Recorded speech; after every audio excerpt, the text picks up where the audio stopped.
turn to speak. From the moment Melissa failed to arrive on her flight on December 13, 2005, Craig Titus told the kind of lies that pierce a mother's soul. As long as I live, I will never hear her voice, never see her face, never experience the joy of seeing her married, nor see the birth of her first child.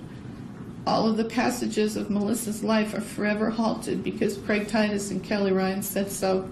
As God forgives me of my sins, I must also forgive them. Hey there guys, welcome. I'm Rashad, aka Mr. Nonchalant, where we talk about things lighthearted and often not so lighthearted. Today, I'm going to be discussing the case of a high-profile, world-class bodybuilding couple who were praised for their godly physiques, well, up until they were found guilty of murder. This is the story of Craig Titus and Kelly Ryan.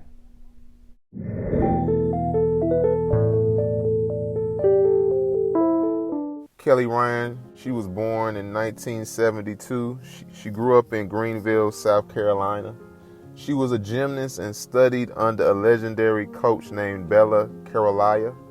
When she started at the University of South Carolina, Kelly led both the dance team and cheerleading squads.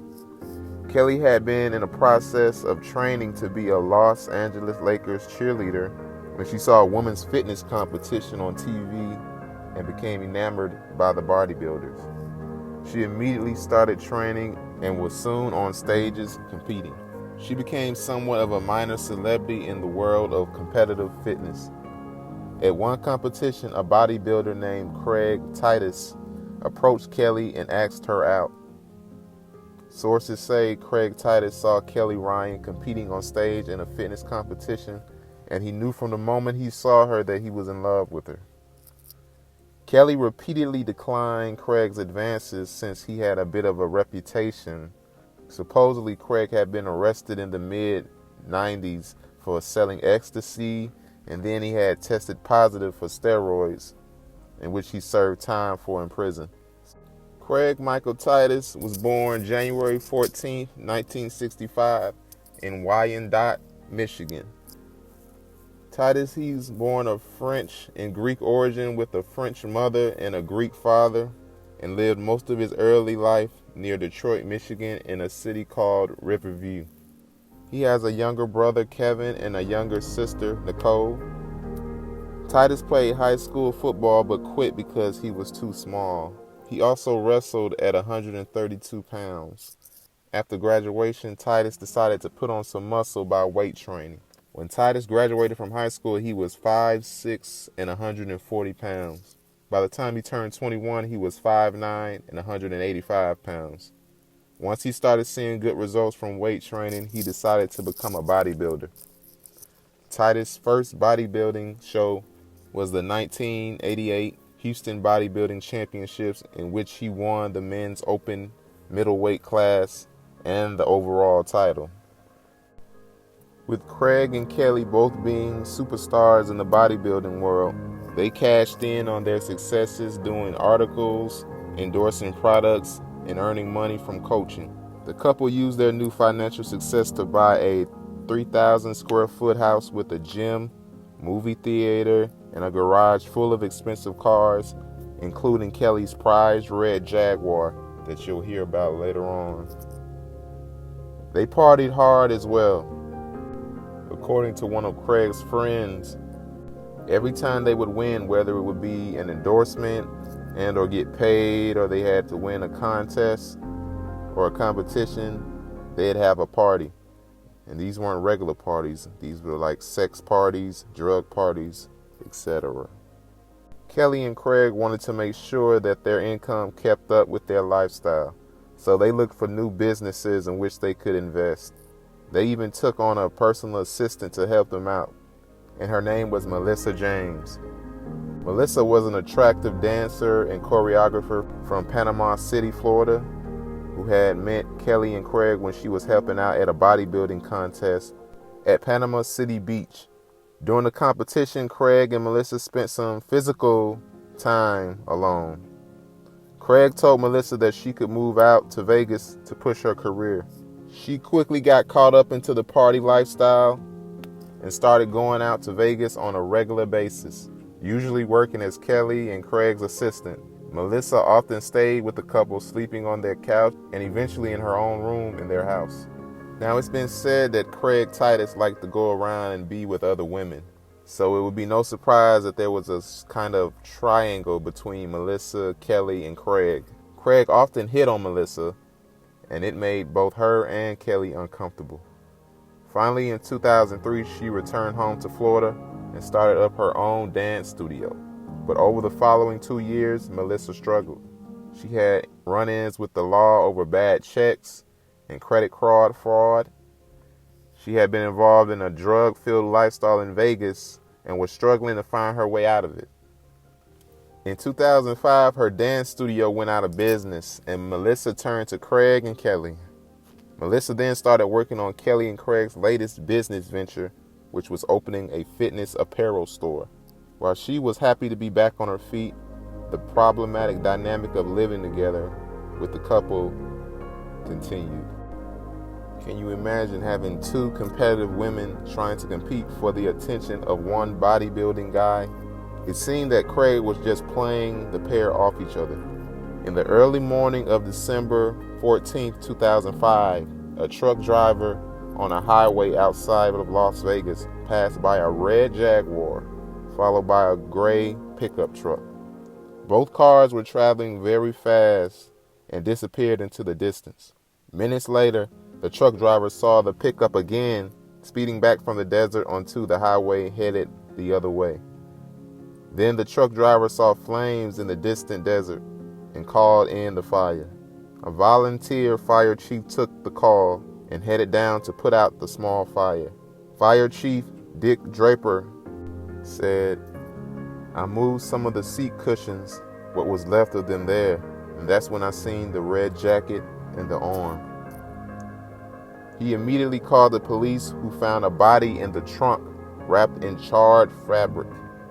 The hands and feet had been burned so badly they appeared to be missing. The detectives soon identified the body as a female. The officers then ran the plates of the car, which was registered to Kelly Ryan. Hours after finding the burning car, officers headed to Kelly Ryan's home, expecting to report her dead. But once police got to her home, they were surprised when she answered the door.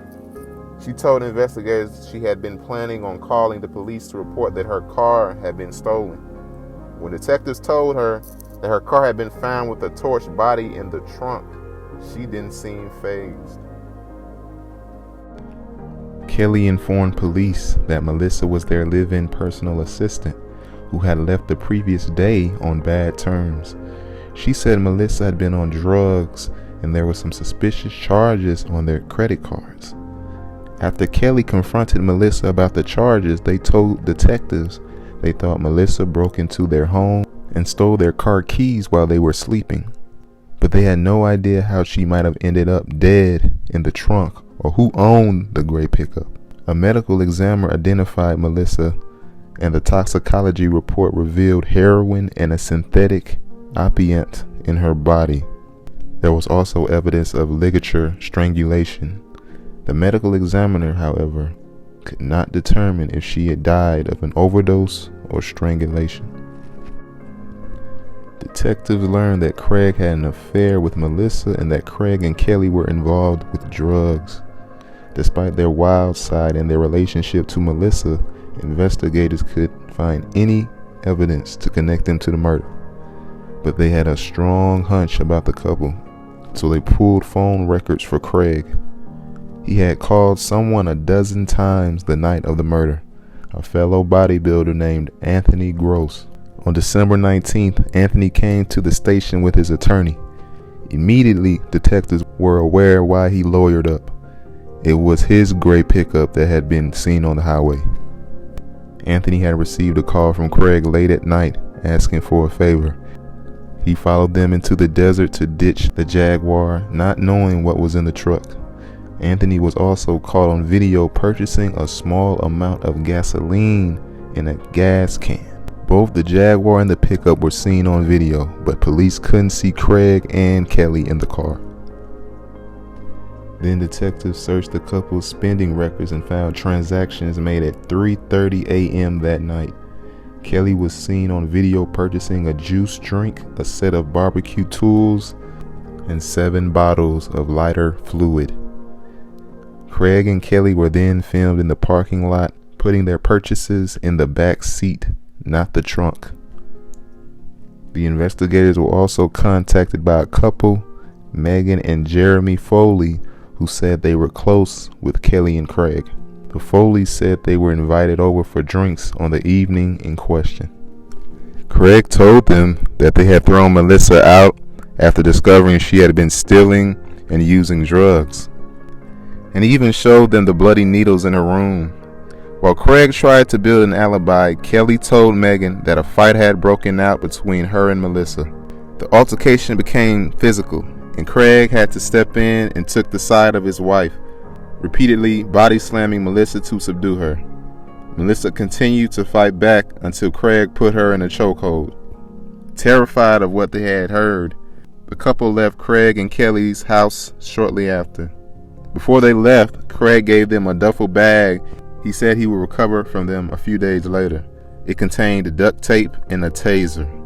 The Foleys debated what to do for the next day, but upon seeing news reports of the red Jaguar with a body inside, they contacted their lawyer, who contacted the police. At this point, the couple had fled the town, but they were finally arrested in a Boston suburb after a 9-day nationwide manhunt. Upon apprehension, Kelly claimed they found Melissa dead of an overdose, panicked, and decided to get rid of her body. Deputy District Attorney Robert Daskis told reports Craig in particular claimed he couldn't have a dead body and overdose association with his celebrity status because it would ruin his career. So he claims he made the decision to get rid of Melissa, the car, and make this look like something other than what it was. While both individually producing the same story in interrogation, Kelly and Craig also both produced the same witnesses, the Foleys. They didn't know, however, that the Foleys had already contacted the police and handed over the bag of duct tape and a taser. Kelly and Craig were booked on multiple charges and flown back to Vegas into a media spectacle. Something Kelly and Craig didn't know was that tasers record a timestamp of every time they are used. That taser had been used 6 times in 2 minutes on the afternoon of December 13th, 2005. Tasers also leave behind taser dots, which are tiny dots of foil marked with the taser cartridge serial number. After obtaining a search warrant, detectives found that the taser had been discharged in 2 locations of the house 5 times. A grand jury indicted the 2 with use of a deadly weapon, kidnapping, and arson. 2.5 years later, the pair stood trial. Despite the heaps of evidence, Melissa could have ultimately died from a drug overdose, such as her toxicology reports suggested. The day before the trial, Kelly and Craig made individual plea deals.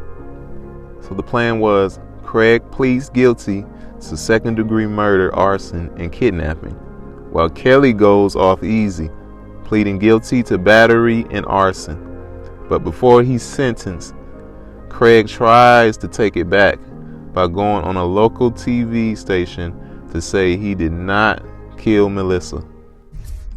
My wife's on the ground with taser darts in her leg. There's blood on her face and her shirt.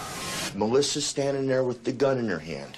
I struck Melissa, I threw her to the floor, and I went to help my wife. And then whack, she's hit me in the head with the taser gun. She attacks you? From behind, the taser gun. This thin little woman is attacking one of the most powerful men in the United States. Absolutely. I say, what the F are you doing? And she says some profanity, I'm killing the bitch, or something. Excuse me, sorry. Craig says the fight started when Kelly accused Melissa of stealing, and she became enraged. She jumped him back. Then I grabbed her on the neck. Strangled, choked, held, restrained. And I'm screaming, stop, calm down, stop, calm down. F this, F that, calm down, stop. Just pack your Get out of my house, da-da-da-da-da. Kelly screams stop, and then it stops. That's it. It's the end of it. According to Craig, Melissa then ran into her bedroom and slammed the door. He then went upstairs with Kelly. About 40 minutes passed. It quieted down. We went downstairs, and she was dead. And I tried to revive her, which seemed like a long time, and I couldn't. You're telling me she OD'd? She OD'd. She'd been shooting those drugs. I took the plea bargain and admitted something that did not happen so that my wife can go home. So you took a plea deal to a crime that you did not commit? Yes, sir. Did you intend to murder Melissa James? No, I never intended to kill Melissa James, murder Melissa James, no. This would lead to, in court, a furious judge, Jackie Glass, demanding to know if there was going to be a deal or not. The moment I saw that on the news, I had concerns about whether your plea was really freely and voluntarily given. So I'm here to find out from you before we go through this, is this what you pled guilty to? Yes, ma'am. And is this what you did? Yes, ma'am. All right, Mr. Titus, have a seat. The only thing worse than losing a child, I would imagine, is losing a child in this manner. If your dog, if your pet, if your goldfish died, you wouldn't give it a burial like this. What they did is unspeakable. Kelly Ryan, almost unrecognizable from her cover girl days, speaks for the first time to the court and Maura. For the past 2 years and 7 months, through prayer, soul searching, and many hours of reflection, I have questioned my own actions and my very soul. I am truly, truly sorry for this. I ask forgiveness from both this court and Melissa's family. I take responsibility for what I did. All right, Mr. Titus, it's your turn.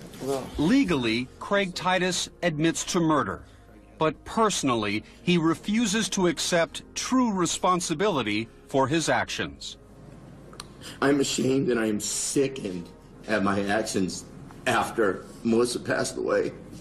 It was all drug-induced. It was all ridiculous. I'm so sorry this happened. I don't know where her mom is. According to NBC, the judge sentenced Craig to 21 to 55 years, and Kelly was sentenced to 6 to 26 years in prison after being convicted of battery with a deadly weapon and arson.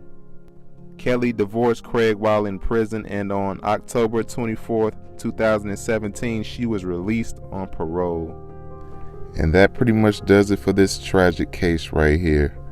Pretty much a story of how money, fame, jealousy, and control just made two people commit a heinous crime and kill an innocent woman. I hope you guys enjoyed this video. Please leave me your thoughts on everything involving this case down below in the comment section. Please don't forget to hit that like, share, and subscribe button for more videos to come. I'll catch you guys next time.